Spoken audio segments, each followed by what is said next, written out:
Hey guys, welcome to another video. I'm trying something new this time. I'm going for a what if. So, for this, as you can see by the picture, I will be doing what if Deku was a villain. Let's get into it. Okay, so in this situation, Deku would, by quite traumatic means, become a villain. So, let's dive into it. When Deku was a child, around 3 or 4, he had a peaceful life. His mom and dad, his mom was great to him.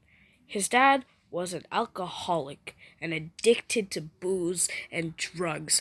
He could care less for Inko and his child, but he knew, Izuku always had in the back of his head, that one day he and his mother would escape, and he would fight evil with a smile on his face, just like All Might. So, one day, Izuku heard his mom scream, and he comes down the steps to see a large, buff guy holding his mom by the neck against a wall as he asked her, "Where's my money, whore?" And Inko replies, "I don't have your money." And he's like, "Your husband stole some coke from me."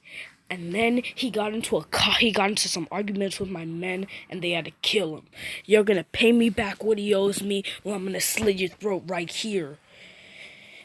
And Izuku ran down the steps, pounding his fists onto the guy's lap. But being only 3, a little child, he couldn't do much. So the man just lifted him up by his shirt and threw him onto the couch. Then his hand morphed into a blade, and he puts his hand blade to Inko's neck, and in one swift motion he slices Inko's neck, killing her. He lets go of her, and as baby Izuku child Izuku watches as his mother dies there, while this sick, disgusting waste of human life is there, just laughing like a maniac. This gets Izuku pissed. He jumps up and he punches the guy. The guy, being stronger than him, pushes him onto the ground. So Izuku picks up a knife from the floor. Inko was making dinner, so she had it in his hand, and he lunged at him, stabbing into his back. And he kept going, until his eyes widened as the blade lit on fire. And he kept stabbing into the man, just stabbing away. And as he kept stabbing with this flaming blade, the man's skin started to turn charcoal. And as his blackened skin, he couldn't react. Izuku cooked him with his flames, cooked him from the inside out. And all he is left, he has no emotion on his face. He just falls to the ground with a blank expression on his face, dead. Izuku cradles his mother's dead body, and as covered in her blood, he sat there, holding her, crying into her. For 3 days, no one noticed that they weren't coming out of their house, and that there was a conflict for 3 days, and this made Izuku furious. Then a hero came onto the scene. Finally, he thought, someone would be able, just like All Might, would be able to put a smile on his face, knowing that he had just lost everything in a minute. And the hero did something unexpectedly. He sees the bloodied Izuku holding his mother's body, and he sees the dead drug dealer. And he lifts Izuku up by his neck, and he tells him, "What did you do, you sick bastard? You killed your mom, then you killed your dad." And then Izuku just looks at him with the most evil, maniacal grin on his face that he'd ever. And the hero had never seen something more cynical. Someone so cynical. And as Izuku launched his fist back, punching the hero directly in the jaw. His hand lit on fire, and he blasted the pro hero. He couldn't even activate his teleportation quirk to get out of there. Before in a split second, Izuku burned him alive. But he wasn't dead. Not yet. He'd severely scarred the man, and he was lying on the floor, minutes from his death, when Izuku picked up a knife, and he looked at him with the most sinister grin he had ever seen. He raised the knife up high, covering the blade in flame once more, and he stabbing into the hero. And Izuku fell on his knees. The smile still there, taking his mother's blood, and he wiping it on his face. And he said, "I am here." So, Deku continues his normal life like every other kid, except he's different. You see, after the brutal massacre of the hero, his mom, and the drug dealer, Deku knew that other heroes will be responding pretty soon. So, he unfortunately had to make the bodies go away. For the drug dealer and the fake hero, as Izuku thought of him, he put them on some wood planks, and using his newly discovered fire quirk, he lit them on fire, smiling as their bodies burned. And for his mother, he made her a grave in the woods. And on that grave, he laid a black withering rose there to honor her. He covered himself in everyone there's blood, and he went to the police with a fabricated story. He told the police that this man had came into his house and killed his mother. Then a hero came. The man killed the hero, and then he kicked Deku back. Deku said that he tried to use his newly discovered fire quirk, but it wasn't strong enough. He, of course, lying about his capabilities. So, he instead took a bunch of matches and draped the bodies over him. Then, Izuku showed his fake broken shoulder. Well, it wasn't fake. He actually did break his shoulder.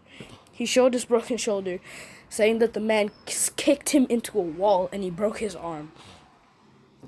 The police found the burning bodies, but they never found Inko's grave. Izuku made sure of this. So, he grew up kinda normal.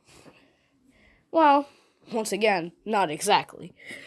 After all of that, he was put in a bunch of foster homes, but he always ran out. Until he turned 13.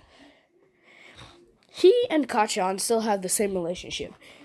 Except the reason for this is Kachan feels that Izuku's powers are a bootleg or a weaker version of his.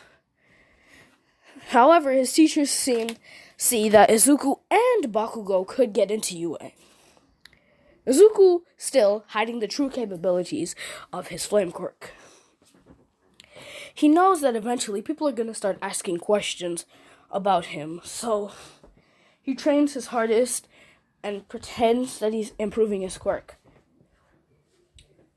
Anyway, Deku, in actuality, had already began training with the League of Villains. You see, after he escaped from his third foster family, he bumped into this boy. Let's say in this story, Shigaraki's about 2 years older than Deku. Deku's 11 at that time. He bumped into this 11-year-old boy, and the boy asked him, "You running away?" He's like, "Yeah." And then Shigaraki, the 11-year-old, told him, "Come with me, and I'll find you a nice place to lay your head for now." Whoa, I'm sorry. Shigaraki's 13. My mistake. Deku's 11. So Shigaraki takes him to the League of Villains headquarters. Right? And in that moment,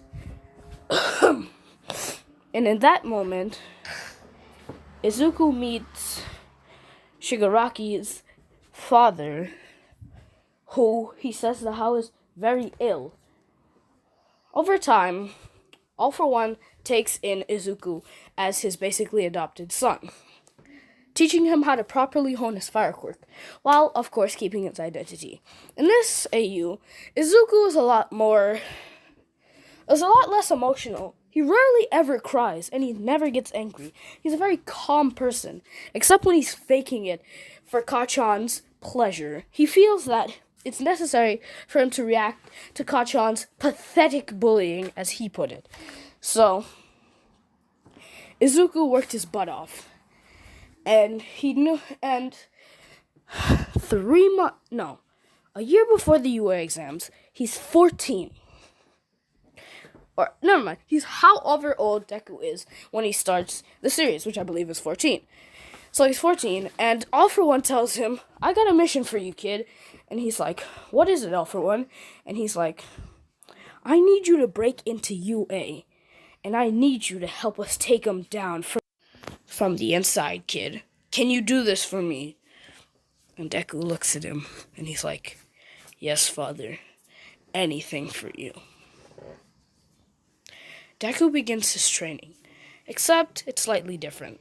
He trains just as hard as he did in canon, pushing himself to the absolute limit. Every day he came back to the base, his hands were scarred from the fire that he put out. He'd even learned new ways to control it. Instead of excreting it and channeling it through, say, objects like knives or swords or even a stick, he learned that he's learned to manipulate it with his eye.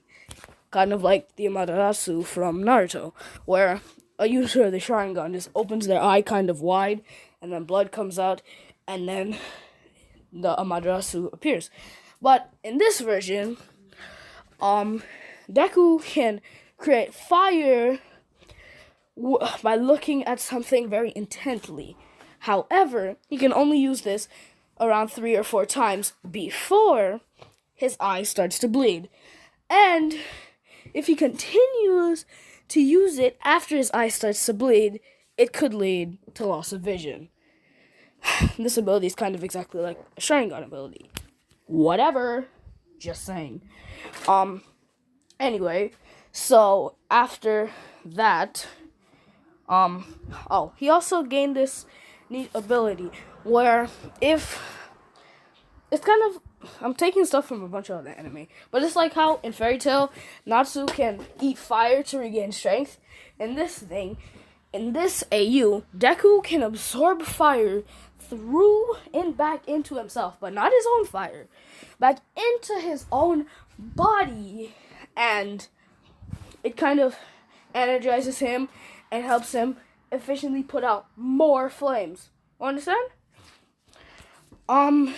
But anyway, continuing. Deku trains intently for the month. He tries to push his new abilities to their absolute limit, but he begins to see what the drawback to his power is. He begins to, every time his eye starts to bleed when he uses, he's calling it his, for the time being, I'm gonna call it laser eyes. His eye flame. Every time he uses his eye beams, I'm gonna call them eye beams. Anytime he uses his eye beams, he feels his eyes start to hurt, and All For One has to use a healing quirk to make his eyes stop hurting.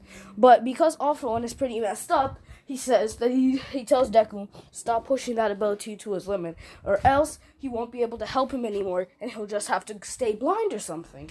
So, it is 2 weeks before, it's the day before the exam, and All For One his doctor has been healing him a bunch, and All For One, his doctor clears him that he can use his quirk 5 times. 5 times before he is forced back into critical condition. Now we'll die. 3 is the safe amount of things that he can do, like 3 big attacks or give people 3 powers. I mean, if he gives people powers, it won't damage him as much as if he uses a quirk himself. But if he uses a quirk 5 times or gives some people 5 quirks, even then he'll be in critical condition and he won't be able to use all for one for at least 3 months. And he doesn't want to take that chance. So, not gonna make Deku super OP, but I am gonna make sure that he can smite almost everybody in UA. So, All For One first touches Deku's shoulder and unknowingly gives him a booster quirk. But he makes sure that Izuku isn't aware of this. And this booster quirk increases the damage of his fire. Izuku, I'm giving you a power. For instance, when I just touch your shoulder, I'm giving you the ability to boost your quirks. No, it's not to like boost other people's quirk. It's just a mutation ability that will increase the heat of your fire, make it stronger, and make you physically stronger. Now, I know sometimes you can be blinded by your excitement. I've done it a few times in battle, especially with All Might. He just gets me going, and I rev up, and I just want to launch a full-scale attack.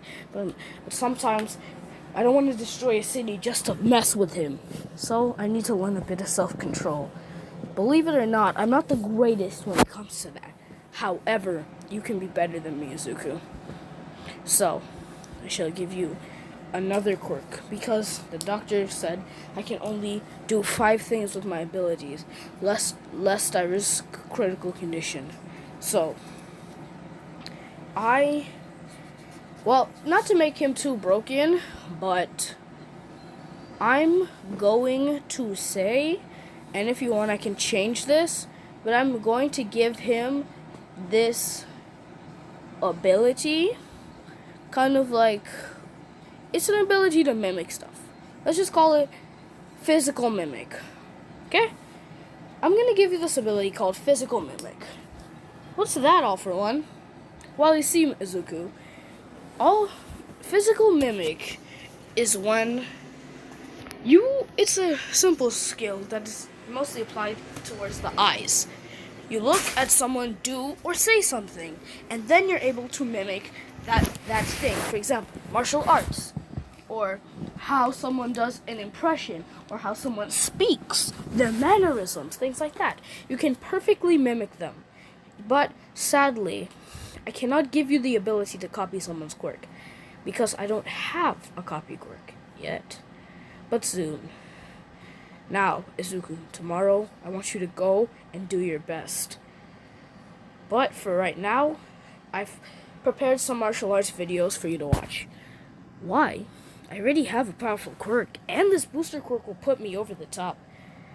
But still, you never know when you're gonna need it for physical combat. And also, you can't go all out, especially not on these kids. With the power that I've given you, and with a special vision power I call foresight, I can see the future, and I'm telling you, if you decide to go all out, you will expose yourself, me, and the Pearl Heroes will make no hesitation to fight you. And it'll end up with a full frontal attack with All Might, and you fighting into a brutal battle where I will, of course, kill him.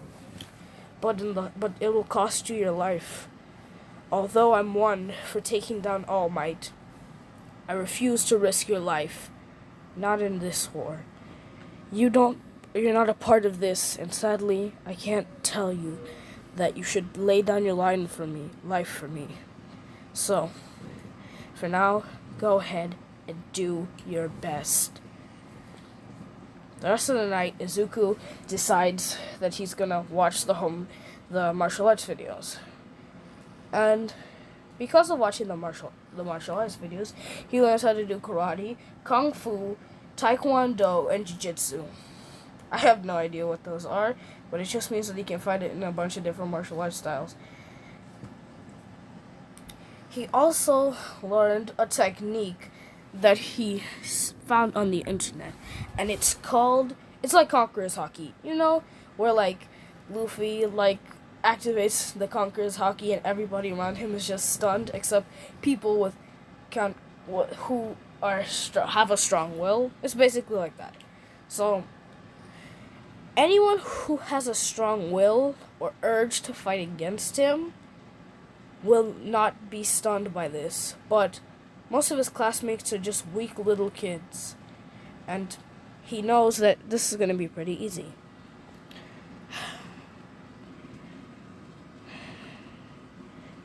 Izuku wakes up in a cold sweat, and after a nightmare.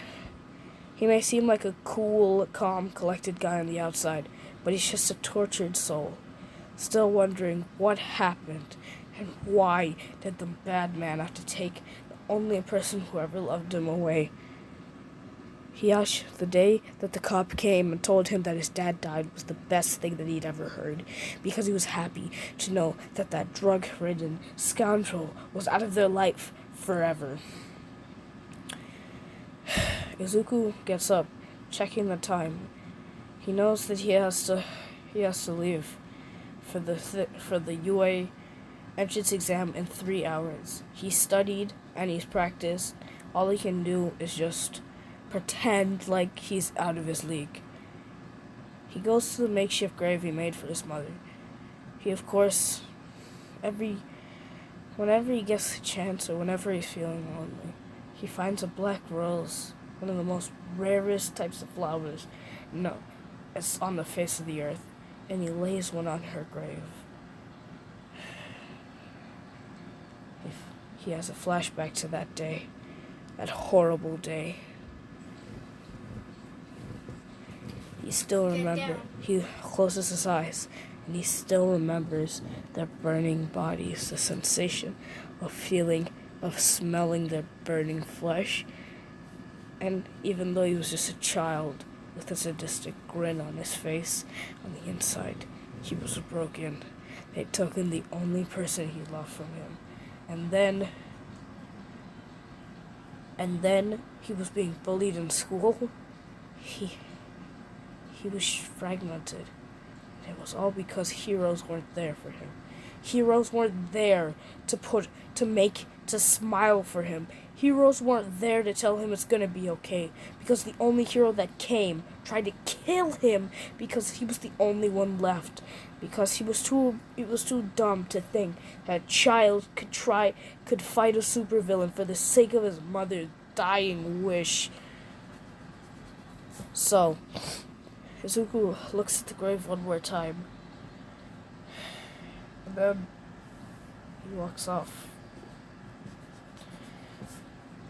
He gets back to the base, and he starts punching on his punching bag. Checks the time. Crap, an hour till the entrance exam.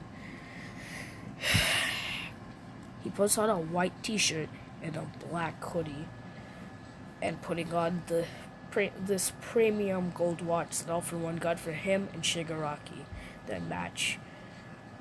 He putting on some jeans and just some good old-fashioned black sneakers, but the fronts are white.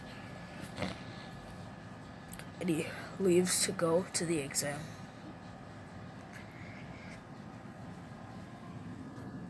After the written portion of the exam, which Izuku thinks that he nails, but he's not sure, they move on to the entrance exam, where everyone else seems to be in quite the rush to find the robots. Everybody spreads out the face.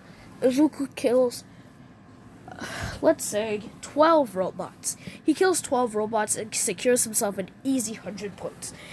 He calculates in his head knowing that he's probably in first place, but he figures, might as well kill some more, so he kills another 6. He's certainly got in first place with 160 points. Now, he got up, and he started strolling around. He jumped on the roof, and then he saw the 0-point robot. He was just about to go and walk back when a girl caught his attention. He sighed to himself. He knew, crap, I can't let her die. There are cameras all over the place, and they saw her.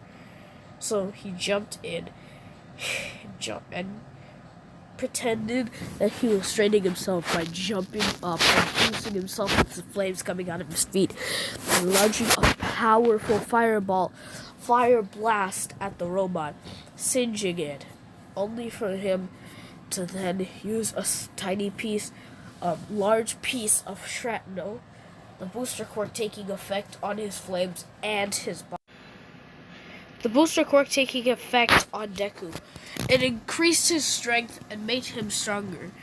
So, using the piece of the robot that he had in his hands, he flew in, well, more like dive-bombed, into the robot's head, crushing him. But he knew that it was gonna fall. So, pretending to be exhausted, he let the flames go, falling to the ground ever so slightly, closing his eyes, but his grin, hoping that the robot would crush her. But what he didn't count on was the girl getting up. And in that moment, she instead of in canon like slapping him, she jumped and touched her feet, making them weightless, grabbing Deku, holding him in her arms, throwing him up with it being completely weightless. Then she took a piece of the robot and she fell on its head as it was falling. It made it weightless. Then she increased the gravity of herself, making her seem a lot stronger, and she crushed its head. And Izuku looks down at her, her face filled with rage, and any regular guy would have been totally disturbed by the fact that she made sure that she had the last word, crushing the robot to bits as if she was a giant woman. But not Deku. He found this charming. He found this sense of revenge and wanting to kill adorable on her. So, believe it or not, he didn't. It wasn't respect. For the first time, he felt love for someone who wasn't his dead mom. And I know that sounds kind of creepy, but he felt love for someone who he had no idea who she was. She accidentally released her gravity, and in that moment, Deku opened his eyes and using his flames to pretend fall down safely next to her. On the robot's crushed head, Deku knows he has some decent hero points. And she's like, "Hi, I'm Ochaku. I'm Ochaku Uraraka. Who are you?" And he's like, Izuku Midoriya. And he reaches out for a headshake, but instead, she grabs him and gives him a big hug, and she's like, "Even though you didn't save me, thanks for trying to help. Everybody else just ran away." And he's like, "I hate cowards, but I hate villains so much more." Of course, in his mind, he was like, "At least villains have honor. Most heroes would sell their friends down the block for a single cent." Unbeknownst to Izuku, Ochaku was like, "Heroes disgust me. They took my father away." You see, in this timeline, there was a great hero-villain war let's say 3 years before Izuku and Ochaku were born.